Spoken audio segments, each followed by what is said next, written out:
আসসালামু আলাইকুম। তেলে ভাজা পোড়া বাদে ইফতারের জন্য নতুন এবং হেলদি কোনো রেসিপি কি খুঁজছেন? তাহলে আজকে চিকেন বাওবানের রেসিপিটি আপনার জন্যই। আর এটা বানাতে কিন্তু তেলে কোনো ভাজা পোড়ার কোনো ঝামেলা থাকবে না, মানে এক কথা এটা একটা হেলদি রেসিপিও।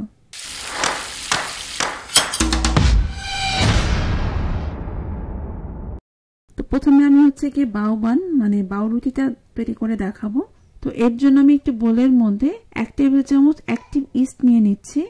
সাথে এখানে নিয়েছি হালকা কুসুম গরম পানি 1/3 কাপ, হালকা কুসুম গরম দুধ 1/2 কাপ পরিমাণ।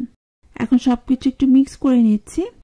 এরপরে আমি এর মধ্যে দিচ্ছি 2 টেবিল চামচ চিনি, 1 চা চামচ লবণ, 1/8 চামচ বা 1 চিমটি বেকিং সোডা আর 1/4 চামচ বেকিং পাউডার। এখানে বেকিং পাউডার এবং সোডা দুটোটাই দিতে হবে। তো সবকিছু মিক্স করে এটাকে জাস্ট 5 মিনিটের মতো রেখেছি। 5 মিনিট পর এখন এর মধ্যে দিচ্ছি 2 কাপ পরিমাণে ময়দা। এখন এটাকে ভালোভাবে মথে নিচ্ছি। আর এই সময় মনে হতে পারে যে এই ডোটা একটু নরম টাইপের, তো এই ডোটা এরকম নরম টাইপেরই হবে, তাহলে রুটিটা খুবই সফট হবে। এরপর আমি এর মধ্যে 2 টেবিল চামচ তেল দিয়ে দিচ্ছি।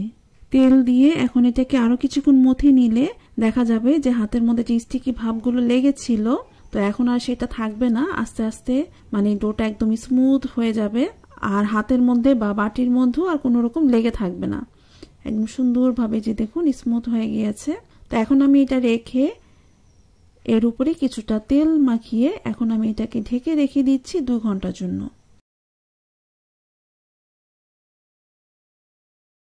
অন্যদিকে এই বাওবানের ভিতরে যে চিকেনের পুরটা আছে সেটা রেডি করে নিচ্ছি।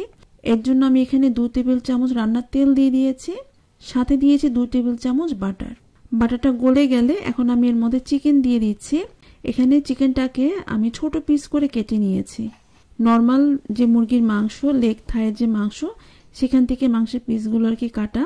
তবে এই রেসিপিতে পুরোপুরি 2 কাপ পরিমাণে এই চিকেন লাগবে না, মানে 1 কাপ হলেই হয়। আমি একটু বেশি করে বানাচ্ছি।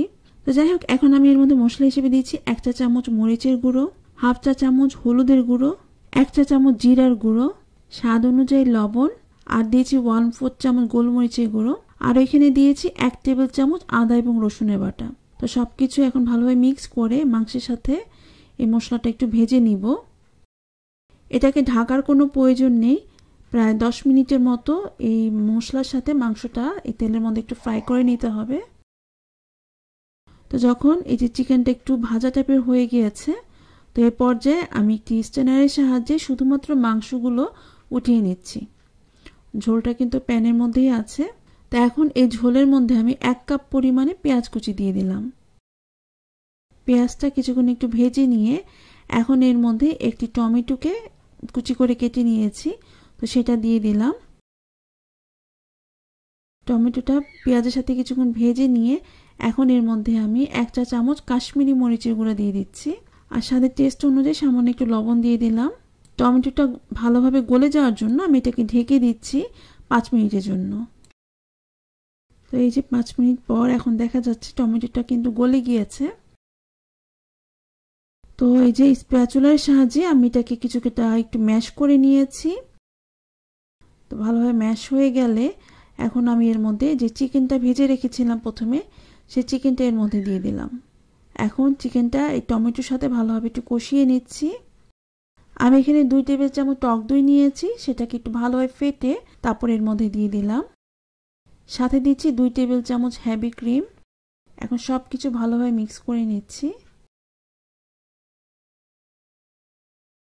আর দেখার সৌন্দর্যের জন্য আমি এখানে সামান্য একটু রেড ফুড কালার ইউজ করছি, তবে এটা একেবারে অপশনাল, আপনারা না চাইলে একেবারে এটা স্কিপ করতে পারেন। স্বাদের খুব সুন্দর একটা টেস্ট আনার জন্য এখানে দিয়েছি 1 চা চামচ চিনি, আর দিয়েছি কাঁচামরিচ কুচি। কাঁচামরিচটা অবশ্যই আপনাদের ঝালের টেস্ট অনুযায়ী অ্যাড করবেন। আর সর্বশেষ আমি এখানে 1 টেবিল চামচ লেবুর রস দিয়ে তারপর চুলাটাকে অফ করে দিয়েছি।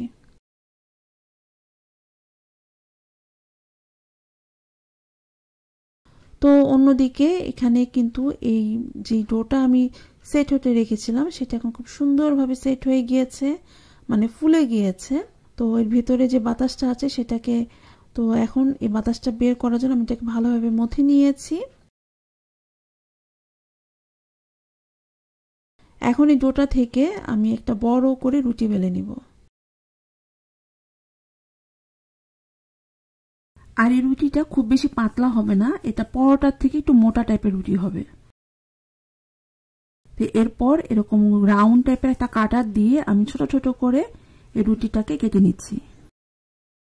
এক্সট্রা অংশগুলো উঠিয়ে নিলাম, এটা দিয়ে আবারও রুটি বানানো যাবে।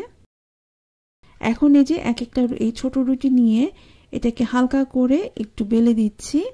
এই রুটির বেলাটা কিন্তু একটু লম্বা টাইপের হবে। তো এরপরে আমি এর মধ্যে কিছুটা তেল ব্রাশ করে দিলাম। এখন এটা কিভাবে ভাঁজ করছি সেটা একটু দেখুন।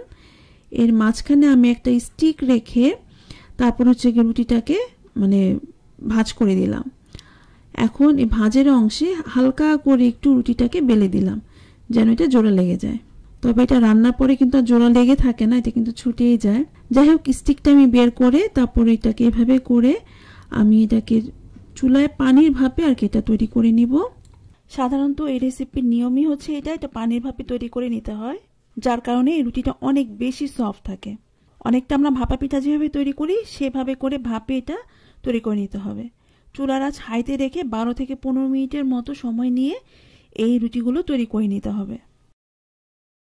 তো এই তো যে 12 মিনিটের মধ্যে এক একটা রুটি তৈরি হয়ে গেল। আর এই বানগুলোর কথা কি বলবো, এতটাই সফট যা বলার বাইরে। এটা এমনি এমনি খেতেই খুব মজার। আর সেই সাথে আমি যে চিকেনের পুরটা রেডি করেছি, উফ, এটা তো আরও বেশি মজার। আমার কাছে এটা খুবই ভালো লেগেছে এবং আমি এটা বেশি করে বানিয়ে নর্মাল ফ্রিজও রেখেছিলাম। ফ্রিজে রাখার কারণেও রুটিটা মানে একদমই শক্ত হয়ে যায় না, রুটিটা খুব সুন্দর সফট থাকে। আপনার নর্মাল ফ্রিজে প্রায় 3-4 দিন রেখে সংরক্ষণ করে খেতে পারবেন। জাস্ট বের করে মাইক্রোওভেনে একটু গরম করে নিলেই চলবে। তো আমি এখন এটা ডেকোরেশন করে নিচ্ছি, মানে রুটির ভিতরে মাংসের পুরটা দিয়ে দিলাম আর সব শেষে কিছুটা ধনেপাতা কুচি আর পেঁয়াজ কুচি দিয়ে এটাকে সার্ভ করছি। আশা করছি আমার আজকের ভিডিওটি আপনাদের ভালো লেগেছে। আর আপনারা কিন্তু অবশ্যই রেসিপিটা ট্রাই করবেন, কেননা এটা অনেক বেশি মজার। তো আজকের মতো তাহলে বিদায় নিচ্ছি। সবাই খুব ভালো থাকবেন এবং আমার জন্য দোয়া করবেন। আল্লাহ হাফেজ।